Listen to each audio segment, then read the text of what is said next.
Hi, it's Rebecca Whitman, your host of the Balanced, Beautiful, and Abundant Show.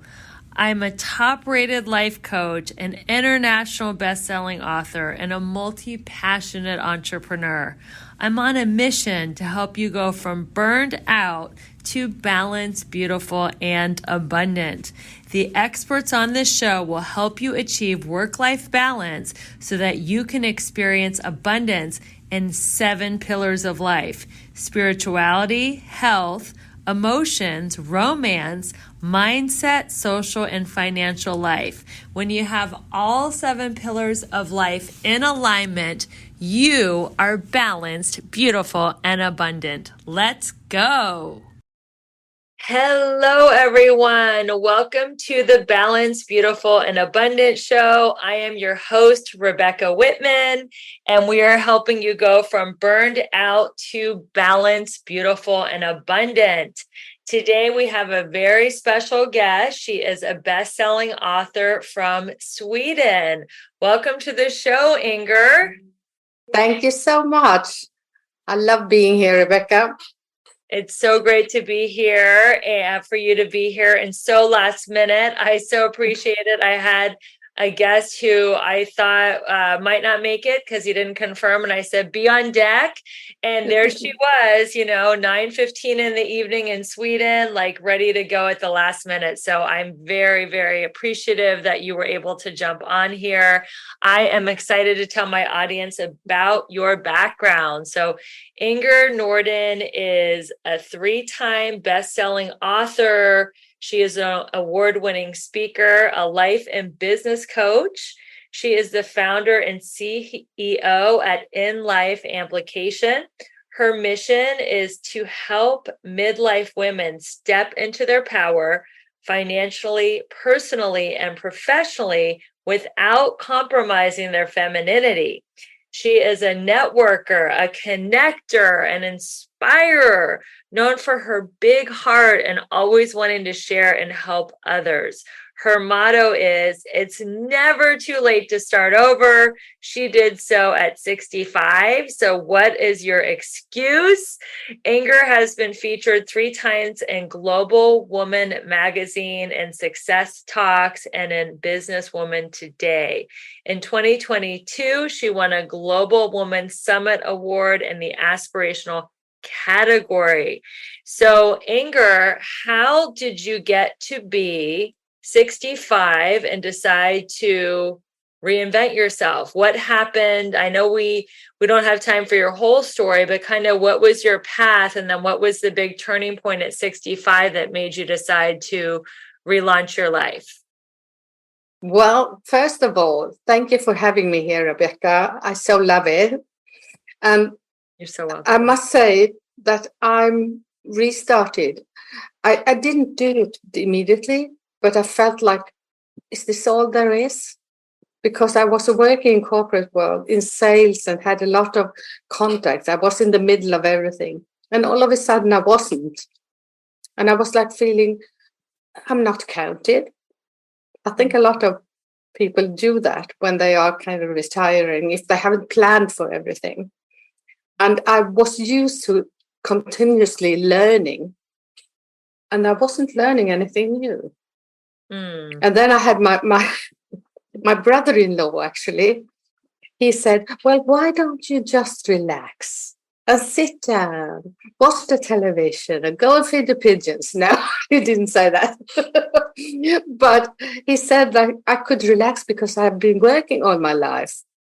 And I told him, is that me? You can't be serious. You can't believe that is me. So I then thought about, what shall I do? I mean, I was chairman of the board in the housing community. So I had a lot of things to do. But that wasn't really evolving anything within me. Yes. So that's why I started a new journey.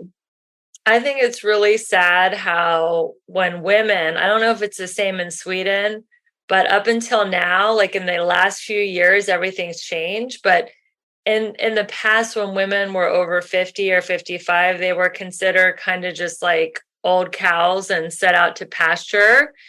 And at the same way in Sweden? Is that why you felt like kind of overlooked and like you weren't learning anything? Yeah, I think that is, I mean, I was continuously learning because I moved from different areas all Right. my life when I was working. But there was this glass ceiling. If you hadn't been a manager at 40, you were not counted on being a manager at all.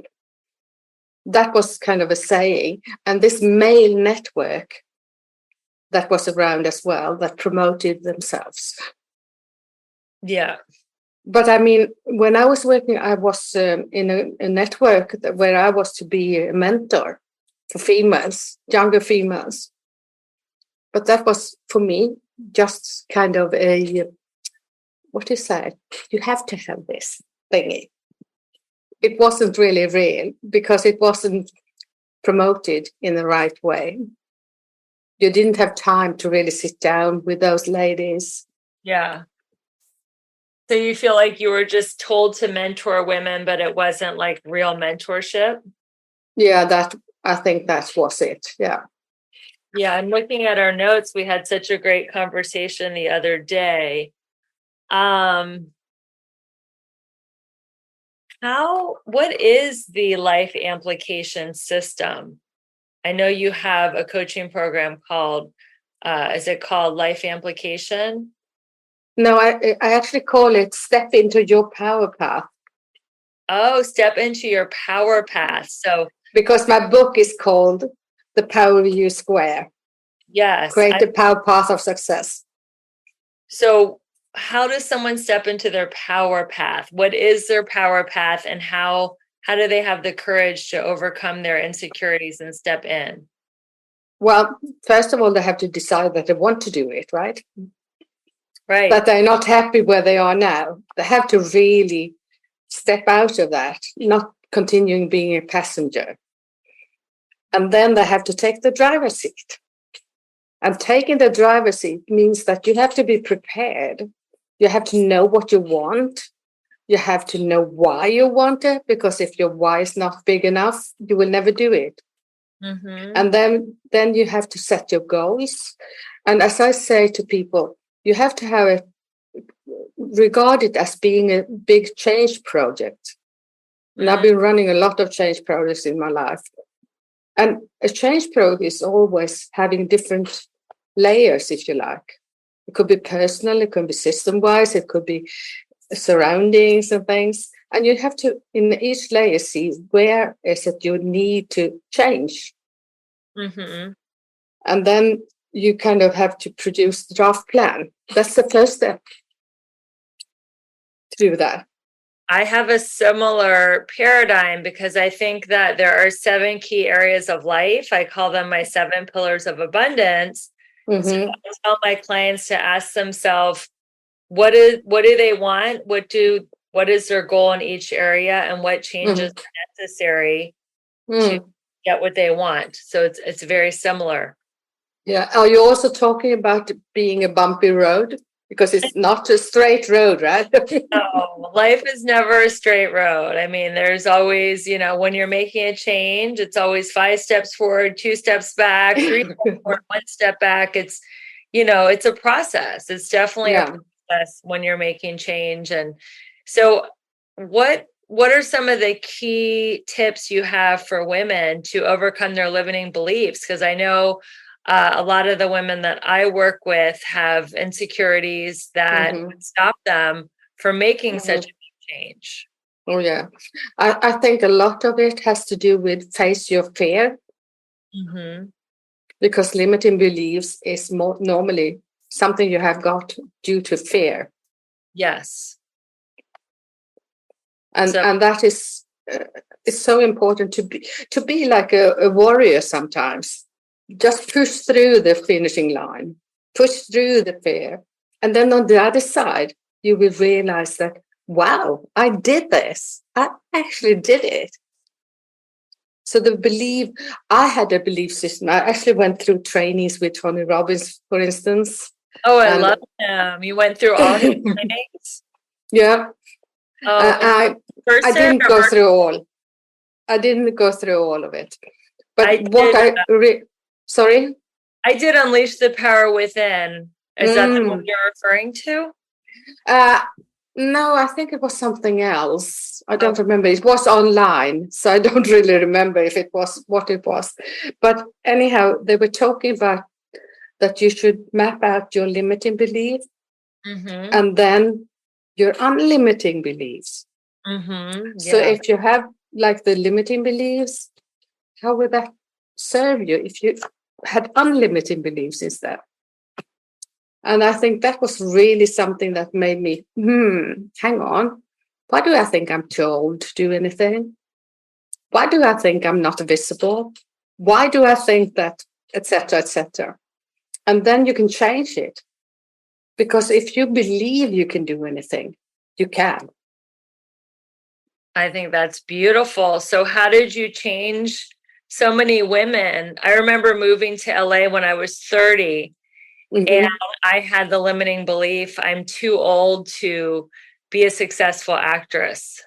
So I was only 30 and had the limiting belief. I feel like it is instilled in women that their worth is tied up in their age, and that the older they get, the less worth they have. So what did you tell yourself to overcome the limiting belief of I'm too old? Well, first of all, I realized I'm not. And I realized that I did a lot of things. I went on a lot of personal development things and all the trainings. And I was the oldest one there. But I managed to do everything everybody else did. And then people came to me and said, oh, you're such an inspiration. You have to step up and be seen. Could you meet my mom? It was like really eye-opening to see this, that you were actually counted. You could really realize that. So what I have to say about that is that you have to have the environment that supports you. And if you find that environment of like-minded people, that is when you prosper. Yeah, I agree. It's like, I like to say, go where the love is. If someone in your environment is telling you anything, any kind of limiting belief, you're too old, you're too young, you're too fat, you're too thin, you're too clumsy, whatever it is, in order to be successful and to live your best life, I suggest that you leave that person. I mean, first give them a warning and say, it's not okay to talk to me that way. And if you continue to do so, I will leave. And if they keep doing it, then in order to preserve your dignity and self-respect and to become your greatest yet to be, I recommend to my clients that they leave toxic bye-bye. Yeah. Say bye-bye. It's toxic. Yeah. So why did you start writing your book, The Power of You? You had already written 2 successful books. What was the impetus to write the third book? Oh, that was actually the first book. Oh, The Power of You Square. Yeah, that was the first book. Okay. Square. So I wrote it due to that we all know what happened, like in 2019, 20, right? Yeah. Around the world. Yes. I was lucky to be in Sweden. We didn't close down at all. But having said that, I was due to hold my first workshop and people didn't want to come. So I was like, hang on, how should I do this now? What should I do? How do I move forward? So instead of going online, as people told me to, I was reluctant to do that. I actually instead wrote the book. So I had 4 workshops prepared already. So the first chapters are from those workshops. And then I added 2 more. Oh, that's great. And what is The Power of You? What was your workshop supposed to be about? Science of the Mind is the first chapter. Self-leadership is the second one. Sales. Is it yourself or a product or service? And then social media. Do's and don'ts, I would say. And then I added create your own economy. I love it. And the last one was your health is the basis for all. I love it. Let's talk about self-leadership. What are some of your biggest tips for people to lead themselves? Because I know a lot of people who listen to this show are entrepreneurs, they're salespeople, and they are caught up in the productive, busy, but not getting results. I mean, they're busy, not productive. So how can people lead themselves into getting results and not just get caught up in the busyness of their day? I think the first one is to start your day off in a good way. Mm-hmm. Be with yourself. Take those minutes, half an hour, whatever it is, to really start your day in a good way. And that means that you have to have some kind of, oh gosh, I forgot the English word for it now. Morning practice? Yeah, something that you do every morning. Routines. A morning routine, yeah. Yeah. So I, for instance, have my gratitude process I do every morning. And that kind of includes setting up my goal for the day. Mm-hmm. And also what I'm thankful for. And if you start in that way, you will feel so much better, right? Yeah, absolutely. And then another thing I say is that if you're not feeling good when you kind of go up from bed in the morning, go and stand in front of the mirror and laugh at yourself. And you will start laughing for real, because you can't realize that person that doesn't feel right, that's laughing. And laughter is kind of really something that's contagious.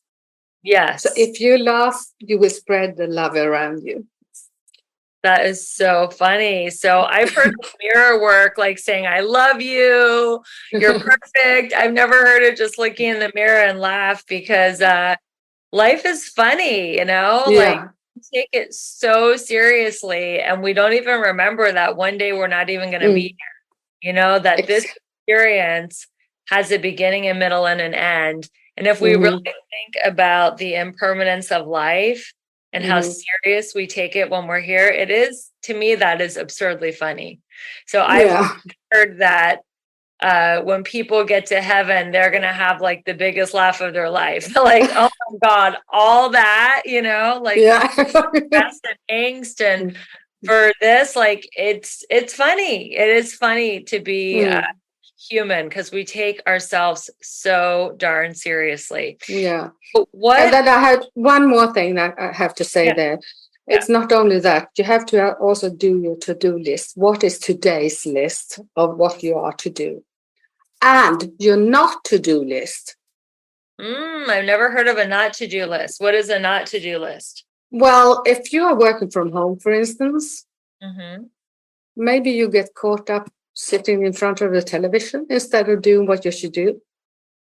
Or you try to do a lot of things, like not taking breaks. Because, we can't focus all the day completely. You need to take breaks. And also, something that's really important is to celebrate.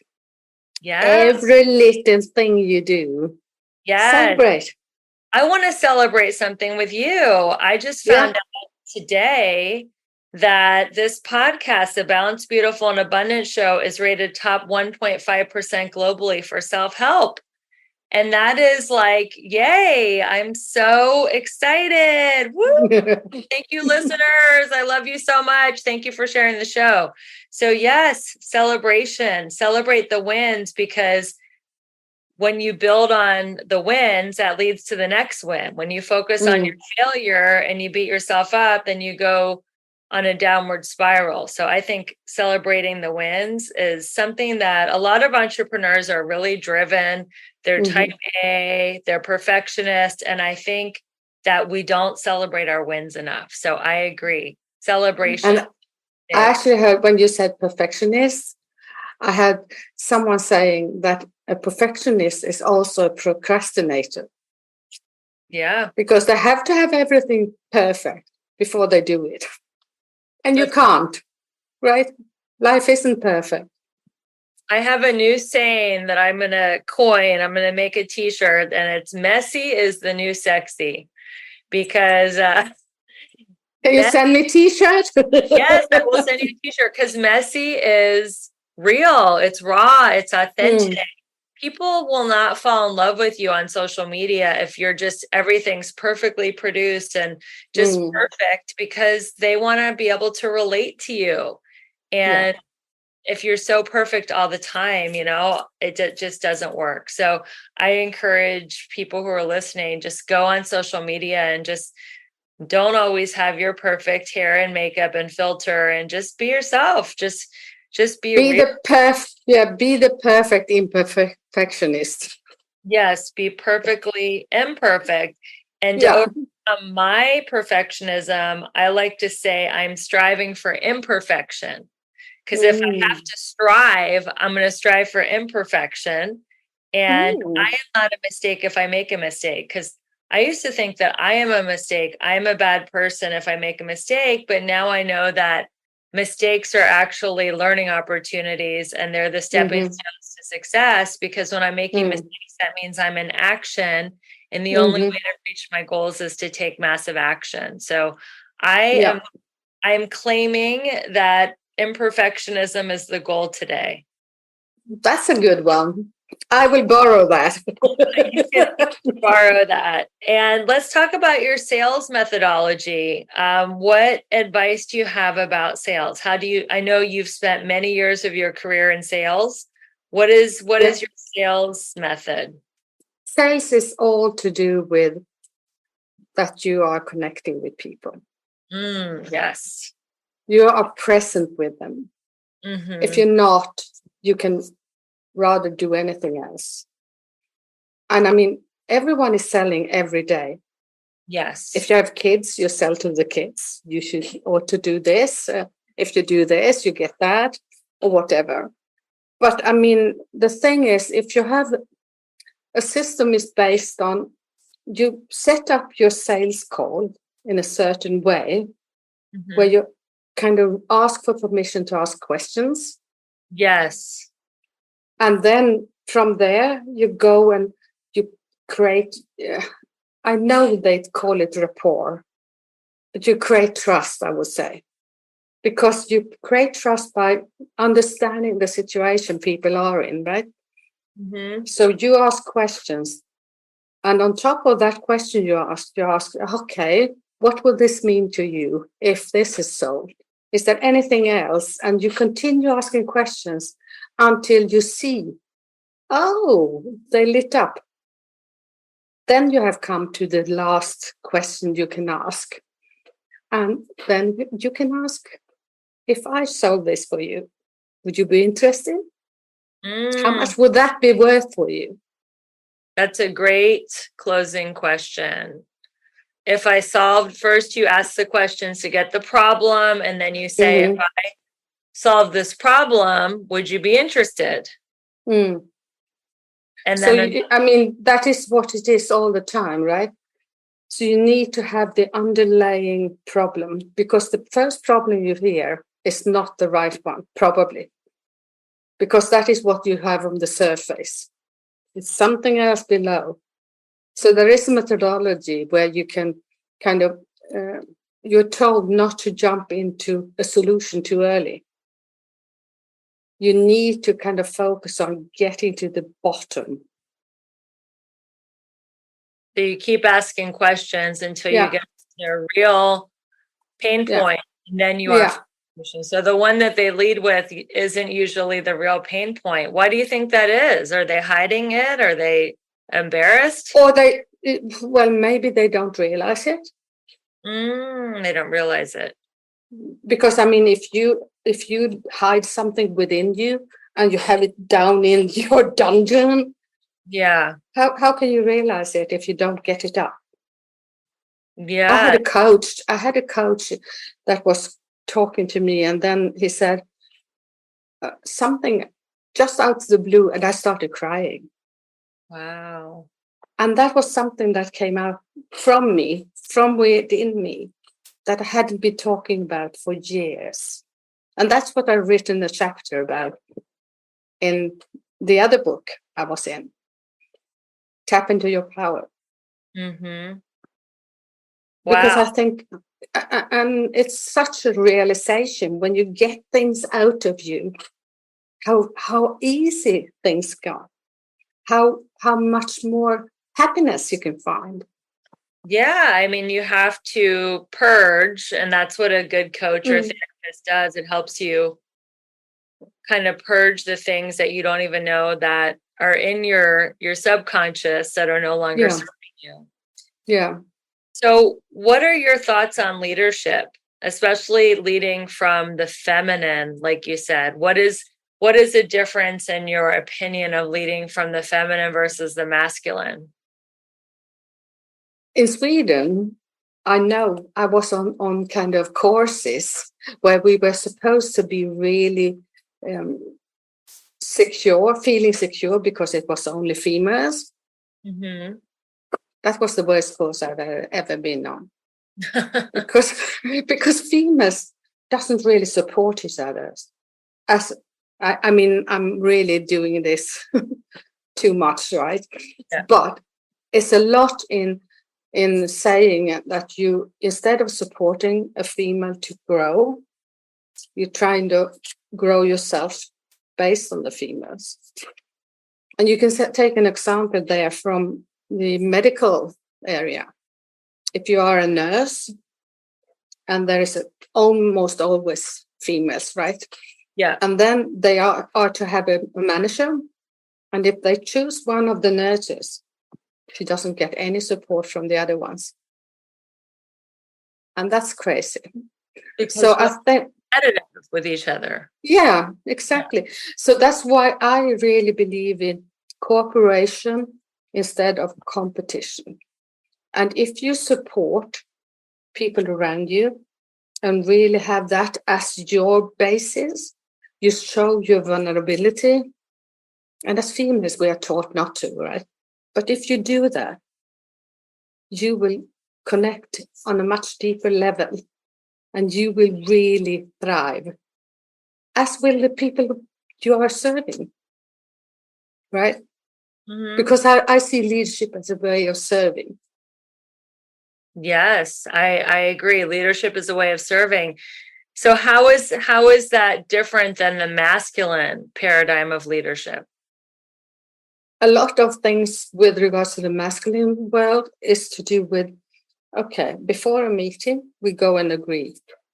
And then at the meeting, we say, yeah, we have already agreed. Mm-hmm. And it's like, I mean, this is a stereotype thing, right? Yeah. But there are really leaders that are really good and in connection with their feminine side, if you like. Mm-hmm. Because we have all the archetypes within us, right? Right. So it's a matter of kind of connecting on the right level. I had one guy that was kind of telling me I was delivering too much. I was over delivering, and that was a threat to people around me. And he did like this, you know, where is the main fingers pointing? It's to yourself. So he was the one that was threatened by me. Right. Yeah. So it's a matter of kind of what are they actually saying? Yeah, we like to say if you have one finger pointed at someone else, you've got three pointing back at you. So Exactly. it's actually projecting his own fear of being inadequate onto you. Yeah. And then there are several different ways of, I mean, you have the one that is depressing everyone around below them, but you have also the one that is kind of listening and connecting on a deeper level. The best manager I actually had was a guy. And what was so great about him? He saw me as a person. He didn't only see me as me having my role. He saw me as a person. Yes, people over profit. Yeah. Well, people can feel it when someone is just transactional and just looking at them as a way to meet their quota or make a sale. But when he sincerely took an interest in you as a human being, that feels different and it feels better. Yeah. And that makes people actually want to perform more and Exactly. do more sales because there's a loyalty that he built by seeing you Yeah. as a human being and seeing your true authentic self. So I Yeah. think those are great tips in leadership. So what are you working on now? What is next for you? I'm actually putting together a new program where I'm helping people to step into their power path, as I have done, to Yeah. really go through this, to kind of have, presently I have 7 steps, Mm-hmm. and I have this, what do you call it? When you say a car instead of take the driver's seat, I have the, Steering wheel? sorry? Take the steering wheel? No, I have the car on each step. I have Oh, things from a car. oh, okay, cool. Like the mechanic. So, yeah, so take the driver's seat is the first step. The other one, take the handbrake off Mm, and then put things in gear. And then stop, look, evaluate, and proceed. And then every step is kind of what do you call it? cylinder? Synonym with a car. Synonym with a car. What do you say? Automobile? Yeah, but you say you are using a car as an example all the way through. What do As you a call vehicle, it? as an analogy. Yeah, thank you. Yeah. It's Awesome. too late in the evening. And English is not your first language, and you're doing a No. wonderful, wonderful job with this interview. So, what are your final thoughts? What wisdom would you like to leave our audience with? I know we talked a lot about leadership, sales, mindset, femininity. Anything else you would like to say about any of those topics? I would like to say to people, take action now. If Mm, you're not happy where you are, do something about it because you will feel so much better. that is wise. And if you don't know what action to take, just take the next indicated action. Because I feel like when people want to reinvent themselves, start over, relaunch, they get overwhelmed and they don't even know where to start. Just take the next step. Yeah. The next And step. then after that, you can correct and continue. Just Yeah. take the first step, right? Yeah. I mean, the journey of 1,000 miles begins with the first step. And I would just like to end with your main message that, I'm looking at your screen behind you. It's never too late to start over. So if you're listening to this podcast and you think it's too late, you missed the mark in anything, relationship, friends, finance, anything, it's never too late to start over. And 100% is possible 100% of the time. Yeah. And it's funny, I just got a new acting agent and I had all but given up on my acting career. And here I am with a new acting agent. And I was telling myself the limiting belief that I aged out and I missed my boat. But you know what? It's never too late in anything that you want. There are different roles, right? There are different roles. Absolutely. It's really a lifetime passion of mine. There are different roles for every age. So Inger, you have been absolutely delightful. Thank you so much for being my pinch hitter tonight and jumping in at, now it's almost 10 o'clock in Sweden. How can people stay in touch with you? Where can we find you online? Oh, via my link tree. Great. Is the best way, I think. I'll be sure to share that in the show notes. You can share that, right? Yes, I will. Because there is everything about me. Perfect. And otherwise, they can actually connect with me on Facebook, on LinkedIn. I'm not that much on Instagram, I have to admit. That's okay. There's only so many hours in a day to do social media, but she will answer your DMs on LinkedIn or Facebook. Well, thank you, Inger, for staying up way past your bedtime and being a wonderful guest on the show. Thank you, everyone, for listening to the Balanced, Beautiful, and Abundant show. I am your host, Rebecca Whitman, taking you from burned out and overwhelmed to balanced, beautiful, and abundant. Keep rating, reviewing, subscribing, keep sharing this show. It's thanks to you that we made it to the top 1.5% globally ranked podcast. I love and appreciate you listeners so much. And if you want to take a screenshot of me talking to Inger and tag me on Instagram at Rebecca E. Whitman, I'll be sure to reshare and give you a shout out. Everyone, until we meet again, keep your vibe high and magnetize. Thank you so much for listening to the Balanced, Beautiful, and Abundant show. I'm your host, Rebecca Whitman, taking you from burned out and overwhelmed to balanced, beautiful, and abundant. I am hosting a weekly women's circle on Tuesdays at 12 p.m. Pacific, 3 p.m. Eastern, where you get to experience my coaching for free. It is open and it is amazing for accountability, support, and community. All you have to do is go to the link in bio to reserve your spot, and I can't wait to meet you on a live Zoom call. I also am having an amazing summer promotion called the 5-Day Drop.